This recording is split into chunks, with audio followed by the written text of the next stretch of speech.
Welcome. Thank you for joining us for today's webinar on using after-school Pathfinder.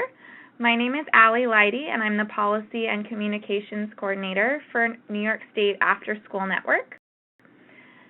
Pathfinder is a free website that we run with the support of the Department of Youth and Community Development here in New York City, as well as the Wallace Foundation and the Booth Ferris Foundation.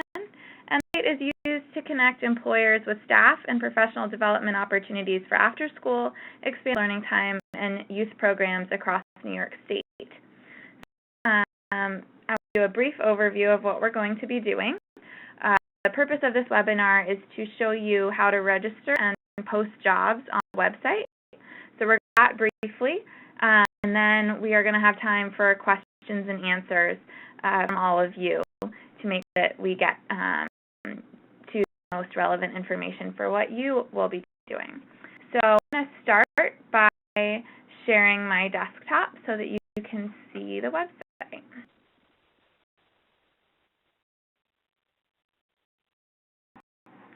So this is After School Pathfinder, which you can find at www.afterschoolpathfinder.org. And the first thing that we need to do is register for the site. I'm going to start by hitting the login button on the top right side. I'm going to click on the tab for create a new account. So I'm going to do nice account. And I'm going to use a valid email address. It's important because you will need to verify your account information before you can actually log in for the first time, so you do need a valid email.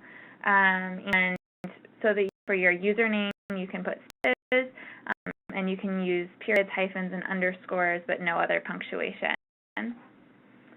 So the thing that we need to fill out is our user role. So staff and job seekers are for those people that are using the site to find jobs. Employers is for people using the site to post jobs. And trainer is for those people using the site to post trainings. You can select multiple user roles. You can select all three. Today I'm going to go ahead and just select employer since we're going to be posting a job. So in the information for me because I've registered on the site before. However, you will need to type in your information. I'm going to keep going and fill out the optional information, as it's really helpful for us to have all of your information, if possible, on the website. So first and last name, title, address, and then I'm going to update the state here to New York to make sure that you have the right state, and then your phone number. Again, this section for how you learned about the website isn't required to register, but it's really helpful for us to know how to get about it. So today I'm going to click promotional email. And then to do a quick word verification to make sure you are a real person and new account. Okay, it's here in the blue, your password and further instructions have been sent to your email address. So that's why it's really important to make sure that you're using a valid email address that you do have access to. So I'm first to my email, and there is my email that's already come through very quickly. So it gives me a username and password, but you can also click on the link. So I'm going to click on that to log in. The password that they give you is a one-time test password, so you do have to create a new password as soon as you sign in.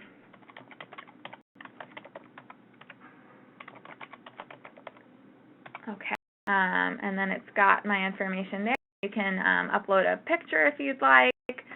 You can sign up for mail from the system, and then I'm going to save that, and it will start doing new information once I start to post a job. So I'm going to click on jobs in the top section, and then what I want to do now is post a job. Okay, so you can see that before you start posting, you need to select your organization from the list or create one. So I'll show you the list.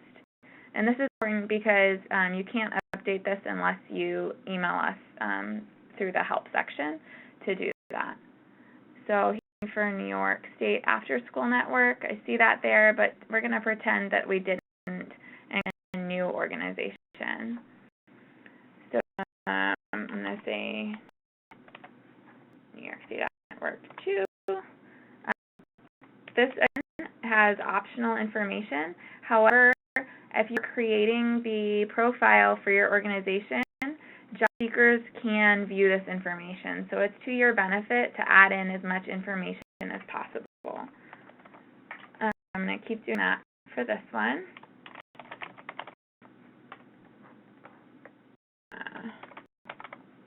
If you're the one that created it, then you do have the option to edit this account later.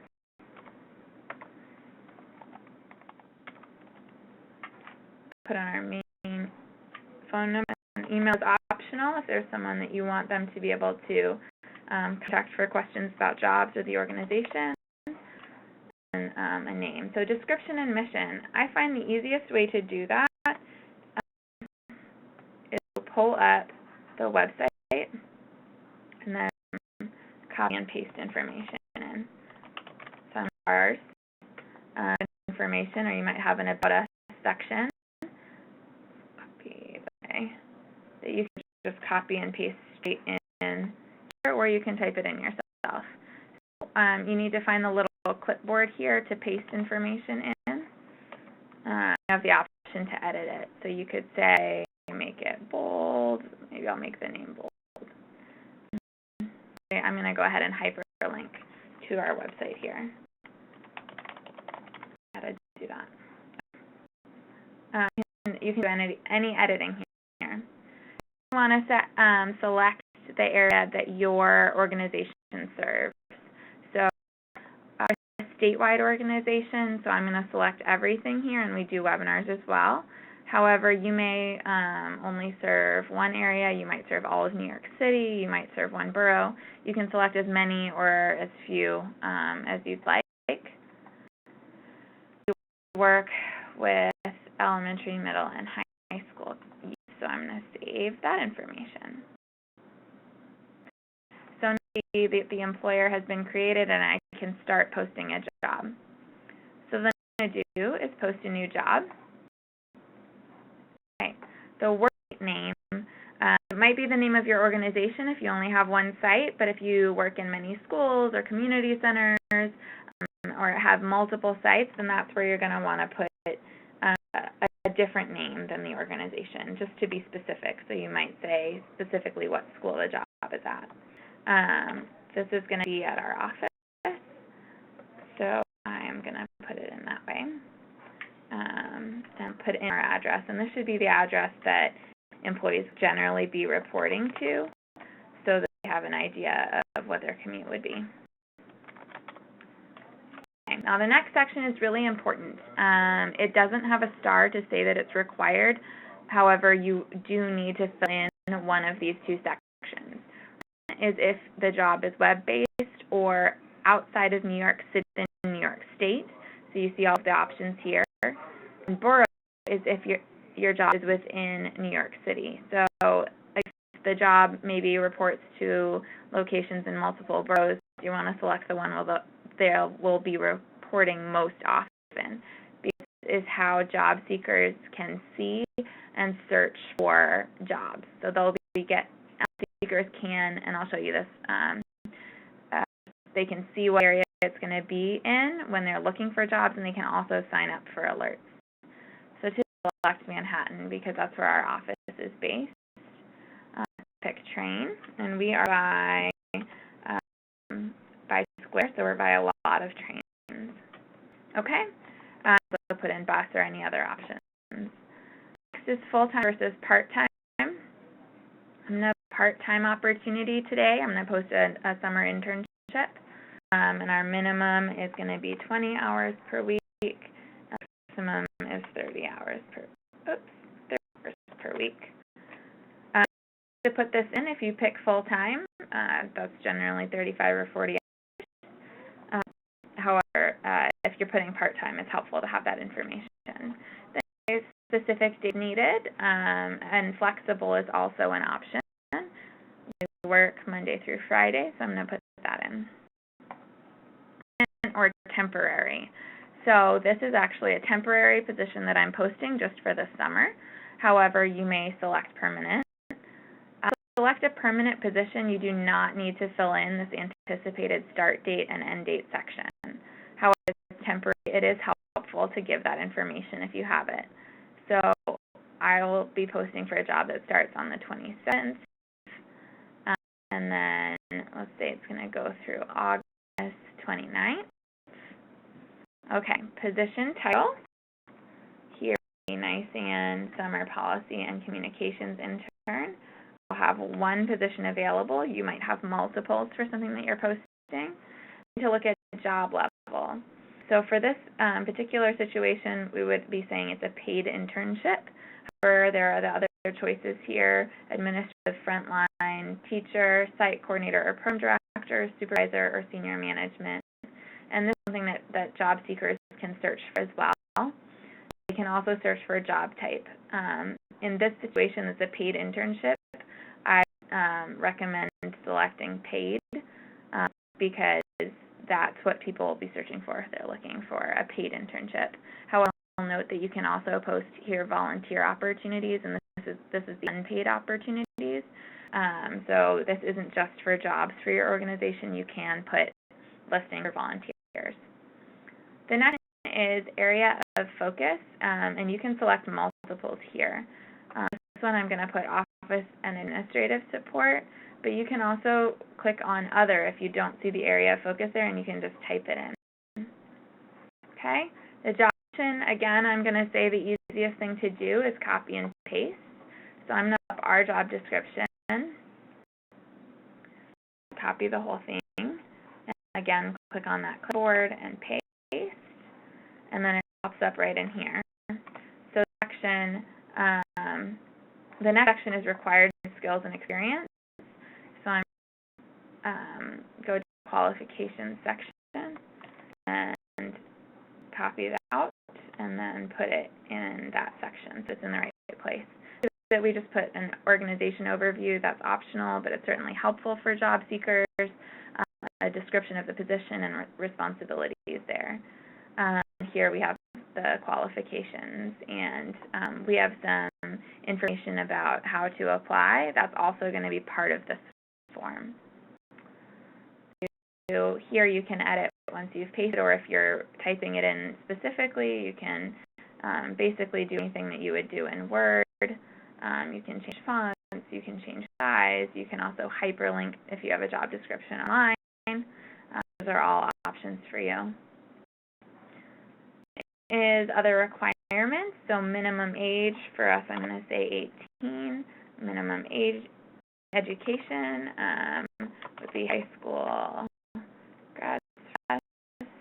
How to apply. So for us, we would like the cover letter and resume. That's the default. If you're looking for a writing sample, you can type that in here as well. You can change that to say anything that you need. The next is to the attention of, and that's going to be my information. And for that applicants apply email, so put in. However, you can also select fax, web, and put a link there to another place where they can fill out a form online or by mail and put in your address.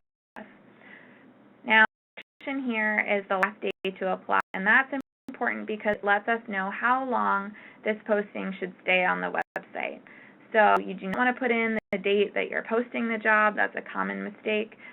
You want to put the last day to apply. So since the job is starting June 27th, I'll say the last day to apply is the 24th, 2014. If you leave it blank, then this posting will just stay up, and I'll show you once the job has been posted and approved that you can actually go back and edit or delete your posting. Okay, what I want to do is preview and just see what my job description looks like. Okay, so then I get to see what it's going to look like when it's on the website. That all looks good.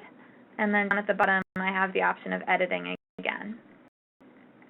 Do that and then go down all the way to the bottom and click Post Job and Save. So, if you post a job, it needs to be approved by an administrator.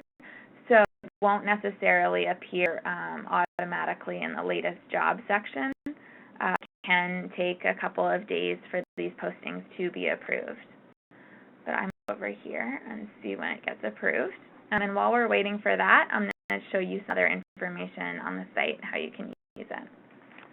Okay, so one of the things that I mentioned is that job seekers can search for the jobs and job search section, and it looks exactly the same for employers and for job seekers. So that they can filter by job level, by job type, the date that it was posted, so they're seeing things that were more recent, also by location. So again, you want to be really careful about making sure that you are posting the right location. As I mentioned before, you are able to edit that information later if you've put something in incorrectly or it changes. So filter by focus. So just as an example, I'm going to pull up jobs in Manhattan that have been posted in the last 14 days and search. And so I'll see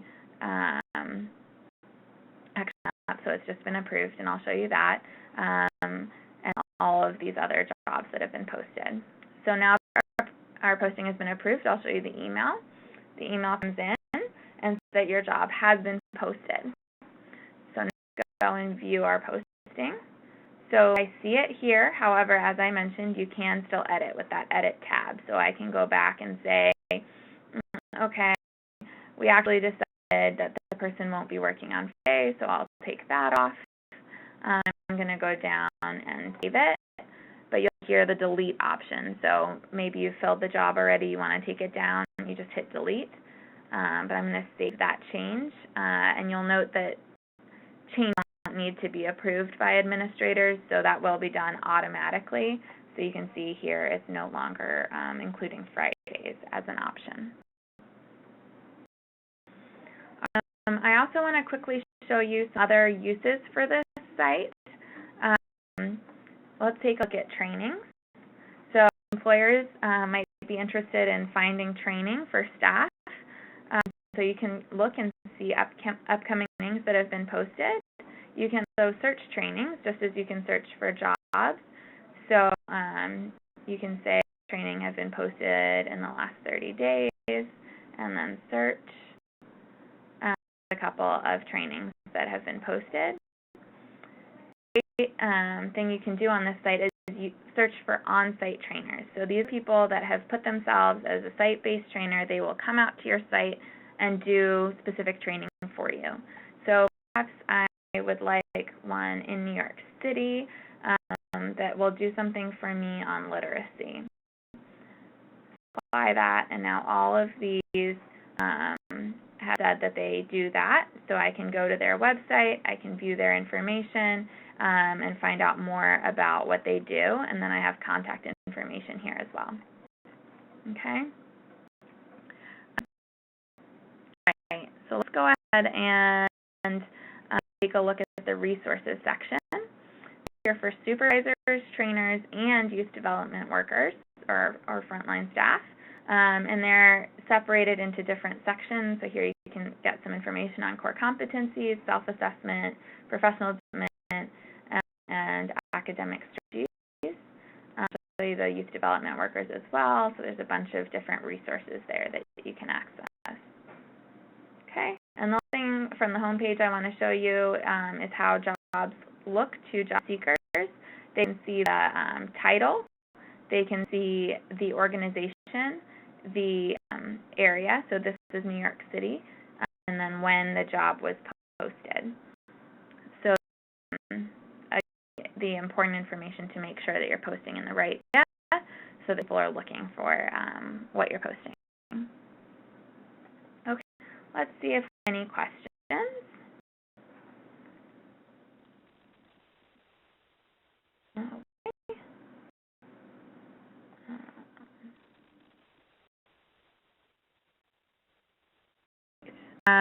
I got a question. What happens if your post is denied? Okay, a great question. Said the postings do have to be approved by administrators. However, very rarely would your post be denied. The only thing that might happen is we might notice that you put in, or you forgot to put in a location, so we'll update that for you so that it shows the New York City instead of a blank there, or shows capital region or whatever is correct for the address that you're posting. Or perhaps times we see that people are posting and accidentally put last day to apply as the date that they posted it, and that means that their posting wouldn't show up on the website at all. We would remove that from the job posting, but we would generally not deny it. Another way that a job could be denied if it's outside of New York, the state of New York, the site is only for New York State postings. It's the only other way that something like that might happen. Let's take this off for a second so I can. All right. If you have questions, please go ahead and type in the chat box.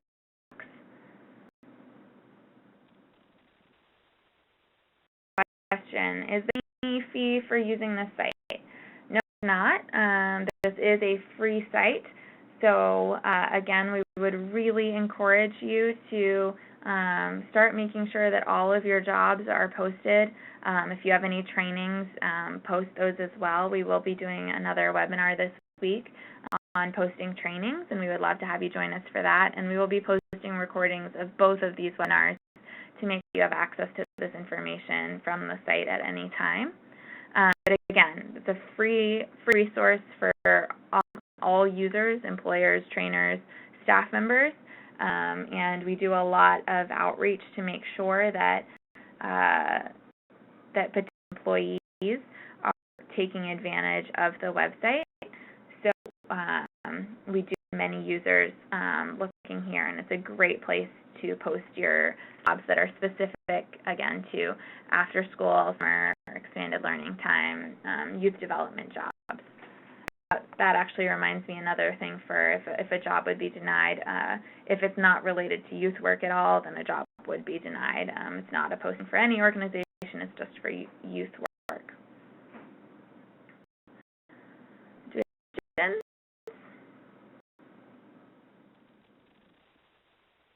Right. Thank you so much for joining us. As mentioned, this has been recorded and will be posted on the website, so please join us for that. If you need to take a look at this again, you can also pass this along to any of your coworkers or other peers that you think should be using this site for job posting. And please do take advantage of the free resource. Thank you again for your time, and have a great afternoon.